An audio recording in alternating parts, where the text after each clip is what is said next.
며칠 전 한미일 군사훈련 프리덤 엣지를 시작했습니다.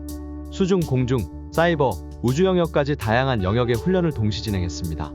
국가 방위 측면에서는 꼭 해야만 하는 훈련이기도 하고 일각에서는 대중국 봉쇄, 대중국 전진기지로 만드는 훈련인 위험한 훈련이라는 비판도 있습니다. 두 가지 사항을 모두 고려해야 함에는 틀림없습니다. 또한 북한과 러시아와의 조약 체결로 한국 핵무장론이 고개를 들고 있는 것도 사실입니다. 여러 전문가들의 의견에 따르면 기술적인 측면에서는 한국의 핵보유와 개발이 어렵지 않다는 것도 사실입니다. 요 근래 러시아의 한국에 대한 경고성 발언 등의 수위가 높아지는 분위기 탓에 강대강으로 동조해왔던 중국 발언의 논조가 변화되기도 했습니다.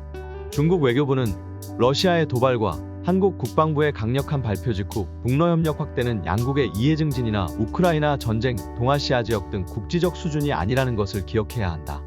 이는 자칫 잘못하면 세계적 수준의 갈등 구도를 심화시키는 일이다.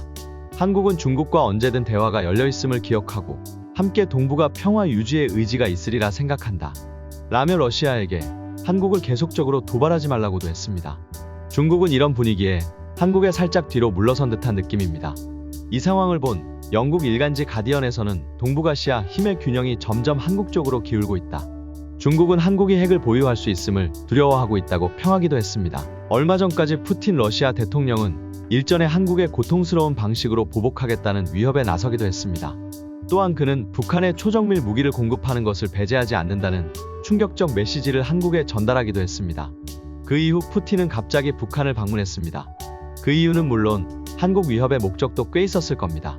24년 만에 처음 북한을 방문하여 김정은 위원장과 만남을 가졌고요. 다양한 협력 방안도 모색했다고 전해지고 있습니다. 이는 푸틴 대통령이 한국에 경고하고 직접적인 군사적 위협을 의도한 것으로도 해석될 수 있습니다. 또한 선물했던 러시아산 승용차 아우루스를 직접 운전하며 김정은과의 친밀을 과시하는 제스처도 선보였습니다. 그 이후로 북한은 한국에 오물풍선을 보내기도 하였죠.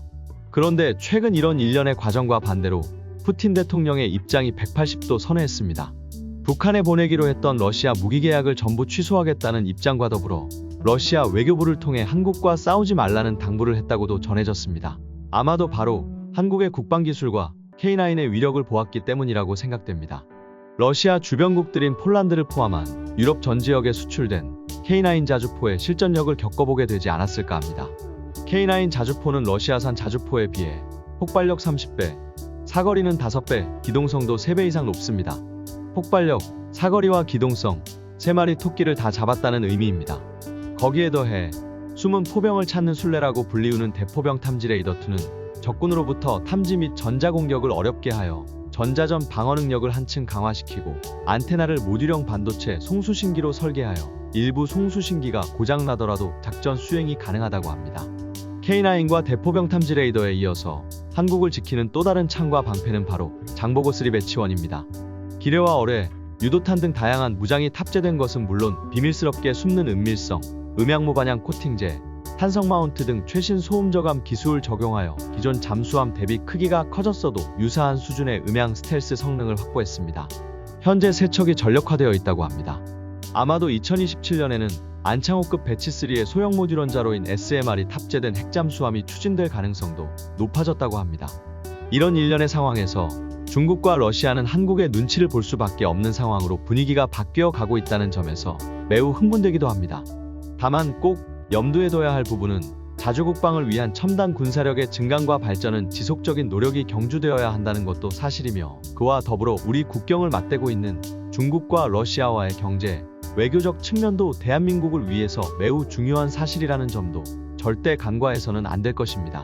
한국을 사랑하는 나라를 발표하는 순위에서 러시아는 항상 상위 3위권 안에 드는 한국을 너무나 좋아하는 나라로 꼽히고 있습니다.